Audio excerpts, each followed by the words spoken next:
The Baltimore Ravens are the best team in the NFL, and it is not really close, especially after their dominant Week 17 win over the Miami Dolphins. We'll talk about that and so much more coming up next on this episode of Locked On NFL.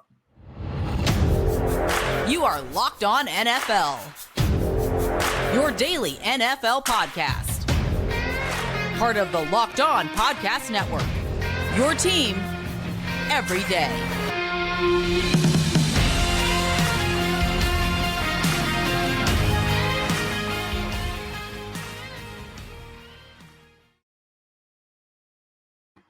Welcome into another edition of the Locked On NFL podcast, your daily NFL podcast. I'm your host, Kevin Oestreicher. I'm the host of Locked On Ravens and one of the many NFL experts here on our network. We are free and available on all podcasts and platforms here on the Locked On Podcast Network, your team every day. Thank you so much for being here and making us your first listen each and every day on Locked On NFL. Be sure to subscribe, video form, audio form, the whole 9 yards here. Same show, both audio and video. Today's episode of Locked On NFL is brought to you by PrizePicks, the easiest and most exciting way to bid daily fantasy sports. Go to prizepicks.com/LockedOnNFL. Use code lowercase LockedOnNFL for a first deposit match up to $100. 5 days a week, we have NFL content for you on this channel, and we're bringing you the biggest stories from across the NFL each and every single week. I know I sound sick because I am sick, so we're going to be powering through on today's episode of Locked On NFL. We're first going to be talking about the Ravens, though, my team, so I'll be taking you through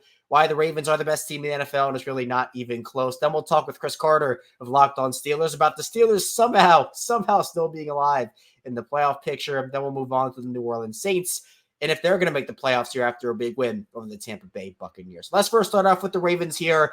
56-19. They win over the Miami Dolphins. This was essentially the battle for the 1 seed. The Ravens came in a game ahead of the Dolphins, but obviously if the Dolphins had beaten the Ravens in Week 17, they would have tied the record and had the head-to-head tiebreaker. So big win for Baltimore, and it was in dominant fashion. It was a way that the Ravens also responded. The Dolphins get the ball first. They go up 7-0. And then the Ravens respond with a touchdown. Tyreek Hill drops a touchdown in the end zone, so it's a field goal instead of a touchdown. And then Baltimore just made Tua Tagovailoa very uncomfortable for the majority of the game. After that, it was much like we saw them do to Brock Purdy. Many people called the 49ers the best team in the league, right? Ravens go in there, they destroy them in San Francisco. It's about the Ravens and them having test after test after test. And, they've passed all their regular season tests. They've done it. Now, the next step for them, obviously, is the playoffs. They're now locked into the number 1 seed in the AFC. So for them, it's now about getting healthy. They do play the Steelers in Week 18. That game means nothing to them, essentially. They could have 3 weeks of rest. That's really big for a team that has essentially gotten really banged up and have lost a couple of key guys to injuries, but not the season-ending type. Kyle Hamilton missed this game. Brandon Stevens did. Marlon Humphrey got injured early. They were down a bunch of secondary members. Look, I'm not saying Miami didn't have anybody injured. They've been littered with injuries all season. Seems like a new guy or a couple new guys go down every week. Unfortunately, that was the case again for them this week. Is Xavier Howard leaves earlier than Bradley Chubb for some reason was in the game late, and the fear is that he has a torn ACL, but there was no Jalen Waddle in this game for the Dolphins, no Raheem Mostert, Robert Hunt, their starting guard, didn't play. But at this time of year, no one's healthy, and the bye is such a big asset. There's a lot of conversation, though, in Baltimore at least, about wanting the bye versus not having it or not wanting it because of what happened in 2019. That Ravens team went 14-2, dominated the league. And for me, part of this thing with the Ravens and everything that happened in 2019, I don't like to marry history together, where I think that 2019 and 2023 are different. That defense didn't have Roquan Smith on it, didn't have Patrick Queen on it, didn't have Justin Madubuike on it, right? All these players, Brandon Stevens wasn't on there, Mike McDonald. And then for the Ravens offense, Lamar was throwing to guys like Seth Roberts and Willie Snead. And, they didn't have Odell or Zay Flowers. It's different. The offense was great under Greg Roman that year. It was historic. I'm not trying to take away from what that 2019 team did, but I think the Ravens are just better prepared. Lamar Jackson has been through things. He's been through that playoff loss. I'm not saying that means the Ravens are going to win the Super Bowl this year, but I just don't know who else you're picking. And I don't understand the reason why. You can make an argument for San Francisco, but Baltimore whooped them in San Francisco. So the Ravens have passed every test that's been put in front of them. The AFC doesn't look like they have any juggernauts outside of Baltimore. I'm high on this Baltimore team. Again, the playoffs are a whole different season. It doesn't matter if you play the best in the regular season. It matters if you play the best in the playoffs. That's what matters. You can be the best regular season team of all time. The Ravens had that in 2019. But if you're not the best team in the playoffs, everything you did in the regular season does not matter. We don't look back here in Baltimore at that 2019 season as the greatest thing ever to happen, because what didn't happen? The Ravens didn't win the Super Bowl. So to me, that's where the differentiation between 2023 and 2019 happens, where I just think it's two different arcs in the Ravens organization. I'm not trying to pin one on the other. Now, in terms of rest, the Ravens are in the same situation as 2019, where the Steelers will be coming to Baltimore in the last week of the season. It was obviously week 17 back then. It's week 18 now. But the Ravens decided to rest their starters in 2019. I believe the Ravens will take somewhat of a different approach because, look, the game doesn't mean anything to the Ravens on Sunday, right? But the game means something to the Steelers, and how perfect would it be if all of a sudden the Ravens maybe not playing all their guys. I'd assume they maybe play some guys for a quarter or a half, maybe treat it like a preseason game. I wouldn't expect injured guys to play. But what if they can ruin the Steelers season, a division rival, right? Their biggest rival. What if they can end their season like they did back in 2018 when they weren't even playing them? The Ravens beat the Browns to end the Steelers season. So really exciting time in Baltimore right now. And I think that for the Ravens, there's plenty to be excited about. Coming up in the second part of the show, we'll be talking with Chris Carter of Locked On Steelers about how the Steelers are still alive in this whole playoff race. So we should have stayed tuned. Lots to get to on Locked On NFL. First, this episode is brought to you by PrizePicks, and if you're looking for daily fantasy sports, look no further than PrizePicks. PrizePicks is the most fun so many have had, up to 25 times their money this football season. All you have to do is select two or more players, pick more or less in their projected stats, and place your entry. With the basketball season here, you can now pick combo projections across football and basketball from the Specials League, a league created specifically for combo projections that include two or more players from different sports or leagues. For example, LeBron James and Travis Kelce had a 10.5 combo or three-pointers made plus receptions. And if you want to play along with some of PrizePicks favorite players like Rapper Meek Mill, comedian Andrew Schultz, you can now find community plays under the promos tab of the app to enter some of the biggest names in the PrizePicks community each week. PrizePicks even offers an awesome reboot policy, so your entries stay in play even if one of your players gets injured for football and basketball games. If you have a player who exits the game in the first half and doesn't return in the second, that player is rebooted. PrizePicks is the only daily fantasy sports platform with an injury insurance policy. Go to PrizePicks.com/LockedOnNFL. You use code LockedOnNFL for a first deposit match up to $100. That's PrizePicks.com/LockedOnNFL. Use code LockedOnNFL for a first deposit match up to $100. PrizePicks, daily fantasy sports made easy. We're back, our second segment, Locked On NFL. Kevin Oestreicher still talking with you here. We talked about the Ravens. Let's move to another AFC North team in the Pittsburgh Steelers. Chris Carter of Locked On Steelers joins us to talk about the big wins the Steelers had over the Seattle Seahawks in Week 17 and how Pittsburgh can actually weasel their way into the playoff conversation. Let's talk with them now.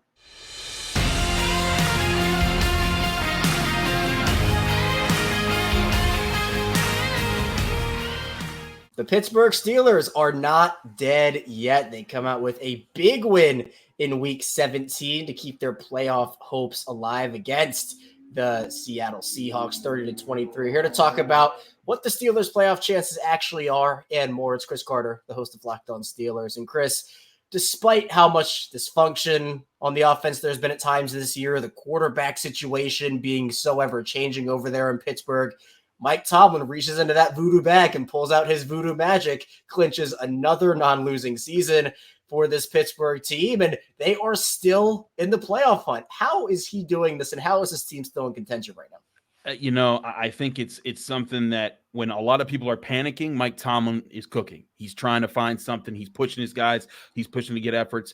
And if you would have told me at the beginning of the season that Mason Rudolph would have come in at the end of the season and led back-to-back 30-point offensive performances, the first time the Steelers have done that since 2020, I would have called you a liar. I would have said, no, you get out of here. That ain't real. And to be fair, for the Steelers, today wasn't all about Mason Rudolph.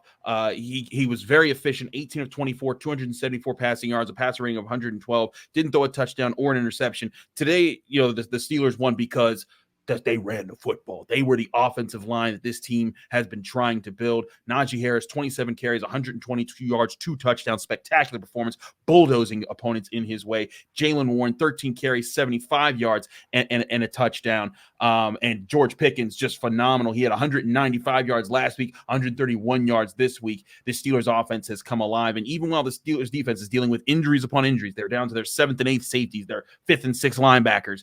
they're still finding ways to get stops. They held the Seahawks to 3-9 on third downs. Huge part of that win. And now, as it stands, according to the New York Times playoff calculator, they have a 28% chance to make the playoffs. And it's gotten to be very simple now because the Colts play the Texans next week. One of those teams has to lose. And even if one of them doesn't and they tie, that also helps the Steelers.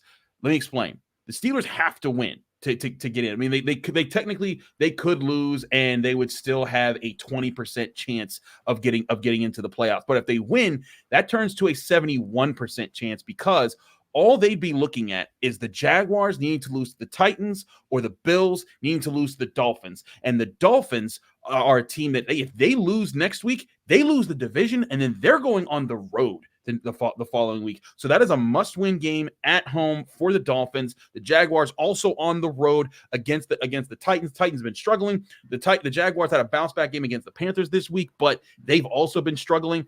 Those are two very I think I consider both of those games at least close to toss-ups. That's why that's why if the Steelers are able to win and a big thing, the game that you covered, the Ravens winning, the Ravens have nothing to play for this upcoming week. They're going to be able to rest their starters, get guys healthy. I think it was Patrick Queen was like holding his shoulder a lot on certain plays. There's a lot of guys like that who are banged up. They're going to rest those guys. I don't know if they're going to rest. You're not going to rest everybody. You can't rest everybody. But that tells me that the Ravens might take it easy this week. They're still not going to let the Steelers win, but that gives you a better chance to beat a team that's right now the best team in football in the Baltimore Ravens. And I think that increases the Steelers' chances. So now what was just earlier today, if you had looked at how the slate of games fell in the 1 o'clock hour, the Steelers' percent chances dropped all the way down to 9%. And now it stands at 27%, and it'll be up to 72% if they can beat a Baltimore Ravens team that has nothing to play for in Week 18. Yeah, it's big for him. And Pittsburgh does have some momentum here. You talked about the running game with Najee Harris and Jalen Warren, but you're right. Mason Rudolph just comes out of nowhere. We know Kenny Pickett's been struggling, and ever since the injury, and really the whole season just has not been it. Joe Flacco has more touchdowns, I believe, during his time than Kenny Pickett has in his career. So I think that for Baltimore and Pittsburgh in this Week 18 game, Pittsburgh has a chance to run into a Ravens team that's not going to play a lot of their guys potentially, which does help them out. But if the Steelers team does do what many believed was impossible a couple of weeks ago and make the playoffs, I mean, how far do you think they could go? Do you think this team has enough momentum to maybe string a run together, or do you think it might just be a one and done if they make it? I think it depends on who they draw. If they drew the Kansas City Chiefs with the way the Chiefs are playing right now, I think this Steelers team could hang with them because the defense is going to be able to get pressure.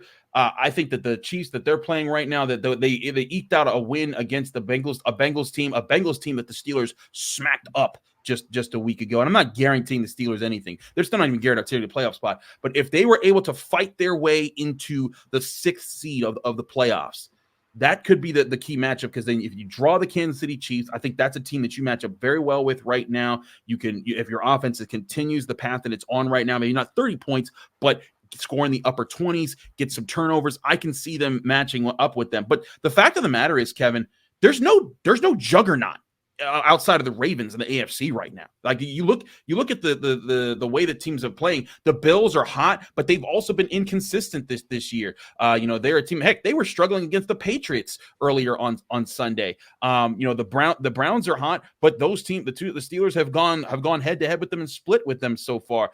So I look at this as the Steelers. They're not a Super Bowl contender in the least, but they can win a coin flip of a game in the first round of the playoffs, and they can lose a coin flip of a game. But they're a team that if I'm the Chiefs or the Jaguars, I'm not trying to draw them. I don't think they can draw the Jaguars because I think the Browns have locked the 5th seed officially, so the Jaguars actually wouldn't have to worry about them. But if I'm the Chiefs or the Dolphins, I might be looking at that team like, I might want to hope that the Colts make that spot there rather than the Steelers right now, because this Steelers team is completely different. And to your point about the quarterback situation, when Kenny Pickett started and finished a game this year, the Steelers were 7-2. They lost all their games when Mitch Trubisky either started or came in and replaced Kenny Pickett at the end of the game. And then all of a sudden they bring in Mason Rudolph because they see that Mitch Trubisky isn't getting it done.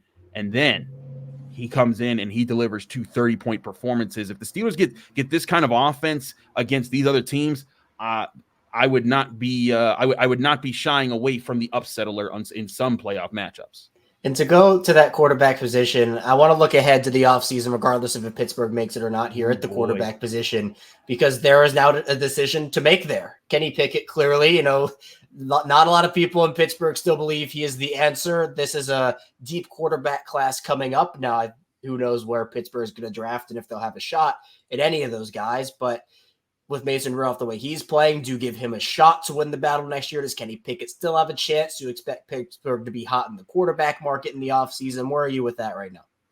I'm of the opinion that the Steelers need to be keeping all doors open when it comes to the quarterback position in this offseason. Look, Mason Rudolph's giving you some inspired football right now, but he's also still he's still a game manager, and that's not a slight to him. Game managers are important, and there's good game. Brock Purdy's a game manager and was in the MVP conversation this past year. But I think the Steelers are in the position where if the right guy falls in the first round and they deem it reachable, go get the guy. But also, if there's a guy in the second or third round that you think is of the right value, take a shot at him. The Steelers, I think, could use some youth at the quarterback position. I think Mitch Trubisky's going to end up being cut after this season with the way that he played. They'll probably keep Kenny Pickett, keep Mason Rudolph, and barring a first-round draft pick, a high first-round draft pick, going to if they trade up and go get a guy, I could see them drafting a quarterback this year and then having them come into camp and kind of just watching Mason Kenny duke it out, and then whatever happens from that, they'll be the young quarterback that goes in if either one of them starts messing up too much. So I could certainly see that being the case right now. I think the Steelers right now, they recognize that hey, everything's in flux at the moment.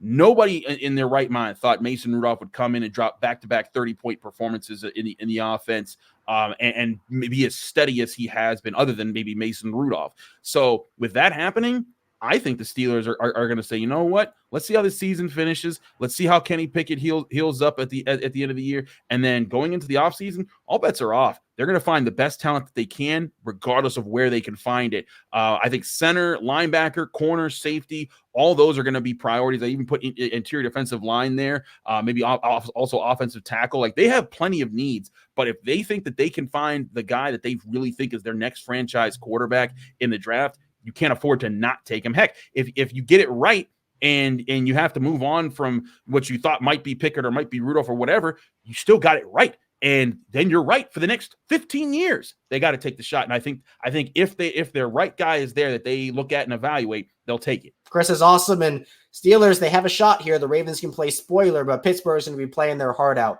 in week 18. Coming up in the final part of the show, Ross Jackson of Locked On Saints will join us to talk about the Saints situation again in the 2023 playoffs. Stay tuned. We have plenty to talk about on Locked On NFL. First, this episode is brought to you by FanDuel. The NFL regular season is wrapping up, but there's still time to get in on the action with FanDuel, America's #1 sportsbook. Right now, new customers get $150 in bonus bets. Guaranteed when you place a $5 bet, that's $150 in bonus bets, win or lose. The app is awesome. It's super easy to use, and there are so many different ways to bet, like live same-game parlays. You can find best in the new Explore tab. You can make a parlay in the Parlay Hub, the best way to find popular parlays, and so much more. And maybe you looked at that Ravens and Dolphins game in week 17. You picked the Ravens money line. That'd be a really good one for you. Maybe you picked Isaiah Likely scored 2 touchdowns, Charlie Kohler, Patrick Ricard. Plenty of ways you could have made money on that Ravens and Dolphins game over on FanDuel. So visit FanDuel.com/locked and make your first bet a layup. FanDuel, official partner of the NFL. We are back, Locked On NFL here. Kevin Oestreicher here talking with you on this Monday, wrapping up Week 17's NFL action. Happy New Year to everybody. We are January 1st, 2024. I hope everybody has a great New Year and had a great New Year's Eve. Depending on who your football team was, you might have had a good one. You might have had a bad one. Be sure to subscribe to us here on Locked On NFL. We really appreciate it. 5-day-a-week NFL content, video form, audio form. It's the same show. So if you want to listen one day, you can. And if you want to switch over and watch another, you absolutely can do that as well. Let's talk with Ross Jackson of Locked On Saints. The Saints have been a roller coaster all season, but they can still win their division with some help and a win. We'll talk about that with Ross now.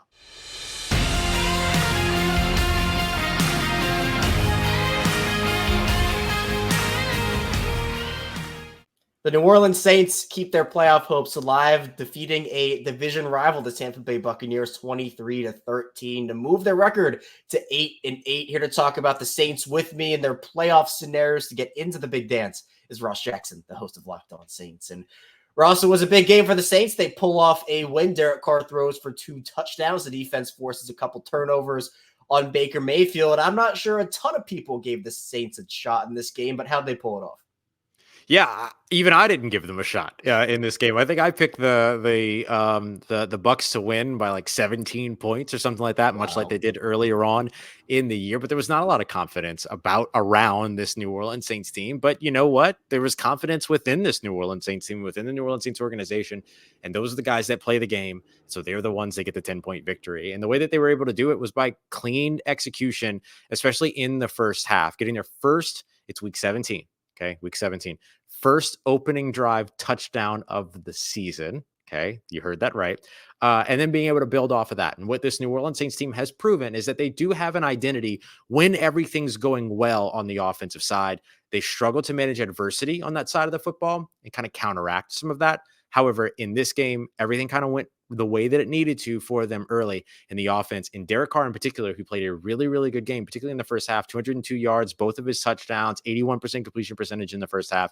That propelled the New Orleans Saints to a big enough lead for them to be able to hold off the Tampa Bay Buccaneers, who kind of surged a little bit in that fourth quarter. Yeah, and there's been so much conversation all season, Ross, about is Derek Carr the guy? Is he finished and all of this? And there have been some bad losses for the Saints, and they're in a position they can win the division in week 18 if stuff goes right for them. I know your face there shows disbelief. I'm not sure you expected them to be in this situation right now. Can you kind of lay out the Saints playoff scenarios and how they can get in? Yeah, so surprisingly, this is a team that looked like they were dead in the water and now actually have 2 different paths to getting to the playoffs. They can still win their division, first of all, which is wild to say about an 8-8 team. But if they win next week against their biggest rivals, right, the most bitter rivals in the Atlanta Falcons, who will go to New Orleans to play in that game, and then the Tampa Bay Buccaneers, I get what I'll call an unlikely loss, if we're being honest here, Kevin, an unlikely loss to the Carolina Panthers, then the Saints would actually win the division and go in as a number 4 seed and not only play in the playoffs, but host a playoff game, which feels like a thing that probably we shouldn't be talking about at this point, but we 100% are when it comes to this team. The other path is through the wild card round. So if the Saints win and the Bucks win, then they could still make it as a wild card team, very likely the 7th seed. They would do that if the Green Bay Packers lose next weekend. They'll be taking on the Chicago Bears, so another potentially unlikely loss there. And if the Seattle Seahawks lose next week, then that would actually put the Saints in as a wild card team. So still paths. Crazy enough for the Saints team here. But Ross, I know that with the Saints, again, I don't know how much belief there would be for them in a playoff game for a Super Bowl run. I want to ask you that question because, again, it's been such a weird year for the Saints. The thought of them even making the playoffs, I think to some is like a whoa factor. So is this a team that, hey, maybe could pull off a couple of crazy wins and go on a little bit of a run if they make it? Or if they make it, are you just kind of like, oh, okay, they're probably going to lose to whoever is that 5th seed if they win the division?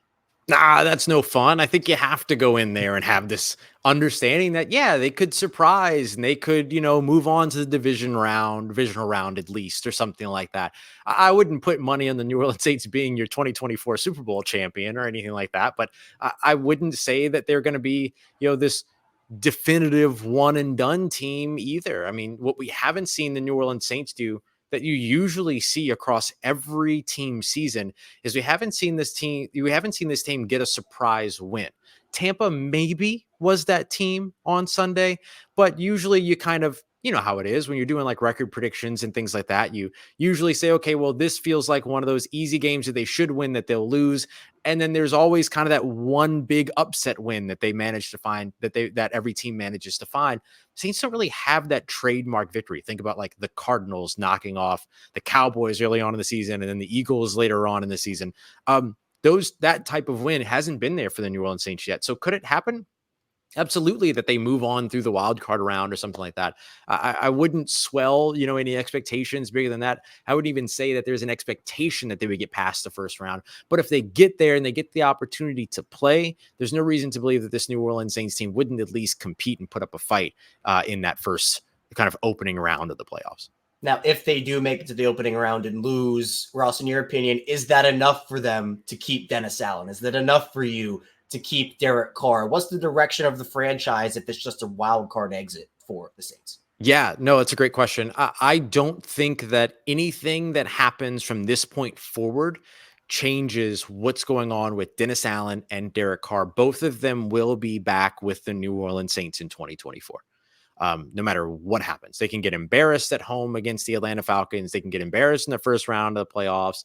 It does not matter. Dennis Allen will be the head coach in 2024. Derek Carr will be the starting quarterback in 2024. Derek Carr's contract is way, way too cumbersome to get out of. He's also a large part of how they get under the salary cap, as they currently sit $87 million over the salary cap in classic New Orleans Saints fashion.